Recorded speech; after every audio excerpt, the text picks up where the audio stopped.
ये ऊर्जा संरचनाएं अगर ये बहुत तीव्र हो जाएं, तो ये आपकी मनोवैज्ञानिक और भावनात्मक स्थिति को तय कर सकती हैं। तो उसका नकारात्मक प्रभाव बहुत बहुत ज्यादा होता है।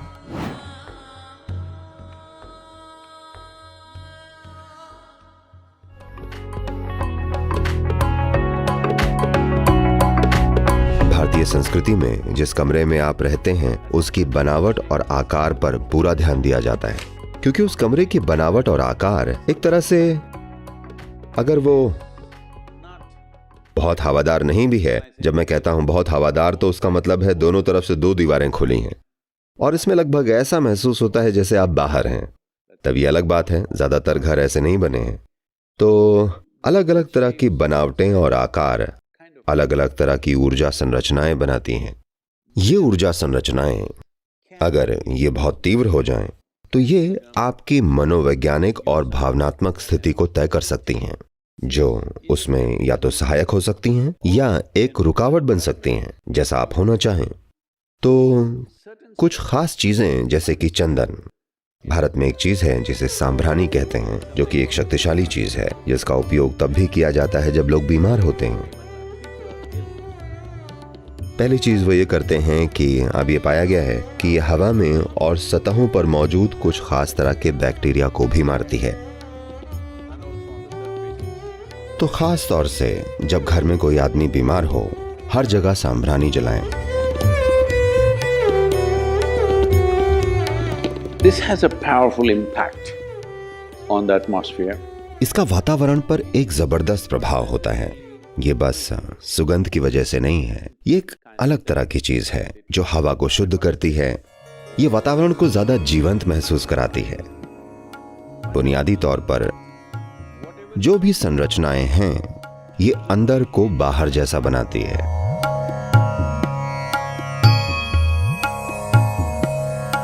घर में बस हल्की सी सांभरानी आपको अंदर होने के बावजूद भी बाहर जैसा महसूस करवाएगी, क्योंकि ये एक अनिर्मित जगहें हैं।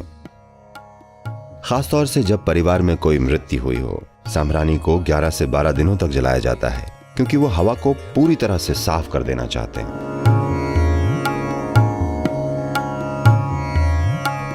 धूप जलाने का एक प्रभाव होता है, पर इसे जरूरत से ज्यादा मत कीजिए।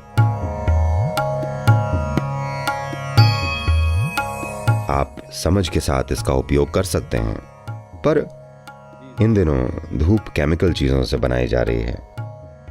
अच्छा होगा कि आप वो चीजें ना जलाएं।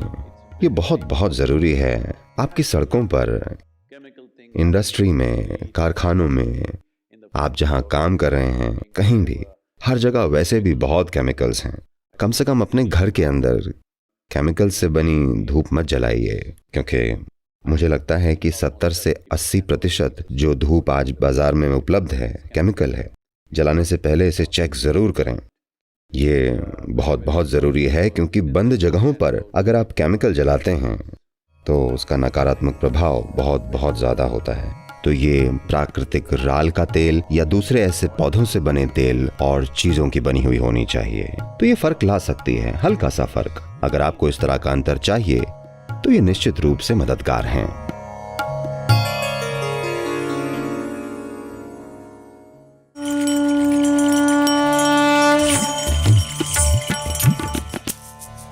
तो आमतौर पर योग संस्कृति में, योग विज्ञान में, हम जीवन को 5 मूलभूत तत्वों के मिश्रण के रूप में देखते हैं: पृथ्वी, अग्नि, जल, वायु और आकाश। इनमें से अग्नि इस जीवन को बनाने में एक बहुत महत्वपूर्ण पहलू है। तो इस जीवन के होने में अग्नि को एक महत्वपूर्ण तत्व माना जाता है। बस यही एक चीज नहीं है, सभी 5 जरूरी हैं।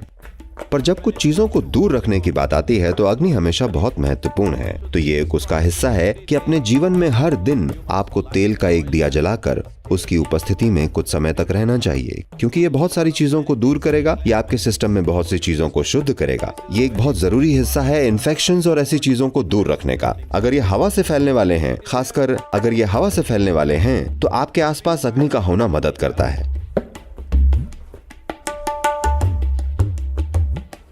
किसी तरह का एक दिया आपके आसपास कहीं आपके नजदीक जलता हुआ होना चाहिए। This will do wonders to you. Please experiment and see. ये आपके लिए अद्भुत चीजें करेगा। ये प्रयोग करके देखिए। जब आप सोते हैं, अगर आप अपने कमरे में एक सुरक्षित जगह ढूंढें और वहां एक छोटा सा दिया जला दें, आप देखेंगे कि ये आपके लिए बहुत फर्क लाएगा। बस उस अग्नि की उपस्थिति में रहना एक बहुत बड़ा अंतर लाता है। योग विज्ञान इसे साफ तौर पर स्थापित करता है और हम इसे अपने अनुभव से जानते हैं कि दिए के रूप में अग्नि का एक छोटा सा हिस्सा आपके आसपास जलते रहना आप देखेंगे, खास तौर पर जब आप फिजिकली स्वस्थ न हो तो इसका होना बहुत बहुत जरूरी है।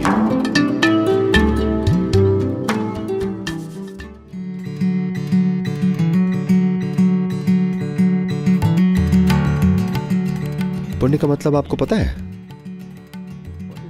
जिसे पुण्य और पाप कहा जाता है, दुर्भाग्यवश इन चीजों को एक समय तक बड़ी गलत तरह से समझा गया है।